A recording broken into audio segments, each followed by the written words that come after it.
अस्सलामुअलैकुम, welcome back to my channel SQ world. उम्मीद है आप सब खैर खैरियत से होंगे। अल्लाह पाक आप सबको सलामत रखे। तो जनाब, आज मैं आप सबके लिए लेकर आई हूँ बहुत ही ज़बरदस्ती रेसिपी एक सीक्रेट इंग्रेडिएंट के साथ। आज हम बनाने जा रहे हैं लबे शीरी, जिसे बनाना बहुत ही आसान है। इसके अंदर कोई आप आइसक्रीम वगैरह ऐड नहीं करेंगे। उसके बगैर ही आइसक्रीम वाला टेस्ट कैसे आएगा आगे चल के बताऊंगी। जल्दी से वीडियो को स्टार्ट करते हैं। पसंद आए तो लाइक और शेयर करना मत भूलिएगा। तो जनाब, यहाँ पर मैंने सबसे पहले 6 टेबल स्पून कस्टर्ड के निकाल लिए हैं। इसे मैंने 1 लीटर दूध में बनाना है, तो हम लोग थोड़ा थोड़ा पानी डाल के इसे मिक्स करते जाएंगे। यहाँ पर पानी मैंने एकदम ठंडा नहीं लिया। यहाँ पर जो पानी है वो हल्का सा नीम गर्म है। और अब इसे अच्छी तरह से मिक्स कर लेंगे ताकि इसमें कोई लम्प्स ना बने। बहुत ही अच्छा आपने इसको मिक्स करना है। एक बात का आपने बहुत ख्याल रखना है, कस्टर्ड को मिक्स करने के लिए जो आप पानी इस्तेमाल करेंगे ना, वो नीम गर्म होना चाहिए। या फिर आप जो दूध बॉईल कर रहे हैं उसमें से थोड़ा सा दूध का पोर्शन निकाल के इसके अंदर मिक्स कर लें, यानी कि इसके अंदर डाल के अच्छी तरह से मिक्स कर लें, तब भी लम्प्स नहीं बनेंगे। तो जनाब, यहाँ पर हो गया मेरा स्टेप नंबर 1 खत्म। अब बढ़ते हैं नेक्स्ट स्टेप की तरफ। वो ये है कि यहाँ पर मैंने 1 लीटर दूध बॉईल करने के लिए रखा था। जैसे इसको बॉईल आ गया, फ्लेम को लो करते हुए मैं इसके अंदर शामिल करूंगी कस्टर्ड। एकदम से मत डालिएगा, थोड़ा थोड़ा करके डालेंगे और स्पून की मदद से इसे चलाते जाएंगे।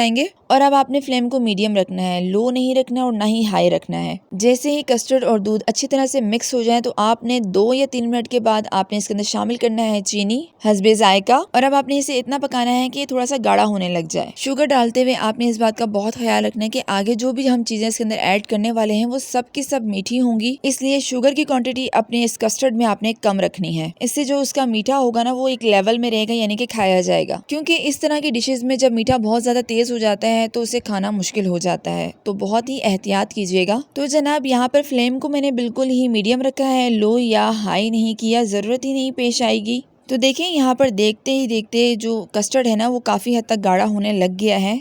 अब मैं इसके अंदर कुछ ऐसा शामिल करने वाली हूँ जिससे इसका जो टेस्ट है ना बिल्कुल आइसक्रीम वाला आएगा और बहुत ही क्रीमी क्रीमी टेक्सचर होगा। तो यहाँ पर मैंने एक छोटा पैकेट नीडो दूध का शामिल किया है। ये वो चीज़ है जिससे इसके अंदर ऐड करने के बाद आपको कोई भी आइसक्रीम या कोई भी क्रीम डालने की ज़रूरत पेश नहीं आएगी। इसे मिक्स करने के बाद जो कस्टर्ड है ना वो काफ़ी हद तक गाढ़ा हो गया है। देखते ही देखते ये बिल्कुल रेडी हो गया है। एक बात का आपने इसमें ख्याल रखना है, वो क्या है, खूब अच्छी तरह से समझ लें। कस्टर्ड जब हम सिंपल सा बनाते हैं, यानी कि ट्राइफल बनाते हैं, वो चीज़ अलग है और लबे शीरी जो है वो अलग है। यहाँ पर जो कस्टर्ड की कंसिस्टेंसी होगी ना वो थोड़ी सी रनी होगी, गाढ़ी नहीं होगी। तो हमने बस इसी तरह से इसको रेडी करना है और ये यहाँ पर रेडी हो गया है। अब आपने इसे रूम टेम्परेचर पे रखना है, आपने फ्रिज में बिल्कुल नहीं रखना, क्योंकि इसमें मलाई जम जाती है, यानी कि ऊपर मलाई आ जाती है, वो आपने नहीं आने देना। साथ ही साथ में आपने इसको स्पून चलाते रहना है इस पे, ताकि जो मलाई बन जाती है ना वो ना बने। मैंने कलरफुल सवैयों को पहले से बॉईल करके रख लिया था और इसके अंदर थोड़ा सा ऐड कर लिए हैं। साथ ही साथ में मैंने एक क्रीम का पैकेट इसके अंदर ऐड कर लिया है। इसे अच्छी तरह से मिक्स कर लेंगे और मिक्स करने के बाद ये कुछ इस तरह से इसका लुक आएगा। और अब मैं इसमें शामिल कर रही हूँ एक पूरा कॉकटेल मिक्स फ्रूट का, क्योंकि अलग अलग से फ्रूट लेके उसको कट करना इसके अंदर ऐड करने से बेहतर ये है कि आप पूरा एक कॉकटेल लें और डायरेक्टली इसके अंदर ऐड कर लें। इसका सिरप मत ऐड कीजिएगा इसके अंदर। ये मिक्स फ्रूट का कॉकटेल है, ठीक है, वो आपने इसके अंदर ऐड करना है। साथ ही साथ में मैंने 3 कलर की जेलीज ली हैं, green, purple and orange. Red colour की जेली मुझे नहीं मिली थी तो बस मैंने इसी से गुजारा कर लिया और बस इसे अच्छी तरह से मिक्स कर लेंगे। बहुत ही ख्याल से मिक्स कीजिएगा। ये बहुत ही मजेदार सा बनके तैयार हुआ है। यकीन जानिए, जब आप इसे ट्राई करेंगे आपको उसका अंदाजा हो जाएगा कि क्या कमाल की चीज आपने तैयार की है। जनाब, यहाँ पर जो मैंने कलरफुल सवैयां इसके अंदर ऐड की है ना, इसे बॉईल करने का क्लिप और साथ में जेली बनाने का क्लिप इसलिए आप लोगों के साथ शेयर नहीं किया क्योंकि मुझे यकीन है कि आपको ये बनाना आता है। अगर उनके भी क्लिप मैं आपके साथ शेयर करूँ ना तो बहुत ही लंबी हो जाएगी हमारी वीडियो, जिससे बंदा थक जाता है और मैं भी थक जाती हूँ और आप भी देखते देखते थक जाते हैं, तो इसलिए